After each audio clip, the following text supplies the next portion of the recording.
song so good. The newest musical making its way to the Overture Center in Madison is all about Neil Diamond. That was just a preview of one of the rock legend's hit songs featured in A Beautiful Noise, the musical based on the true story of the American rock legend. A Beautiful Noise was made in collaboration with Neil Diamond himself and tells the mostly untold story of his life through his own music. Ahead of the show, stopping here in Madison, we spoke to one of the cast members who actually grew up in Wisconsin. Michael Accardo went to UW-Stevens Point and lived in the Madison area for 6 years.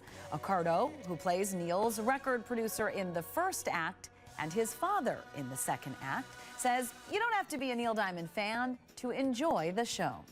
It's a pretty amazing story, this guy. He didn't set out to be a singer's rock star. He was a writer.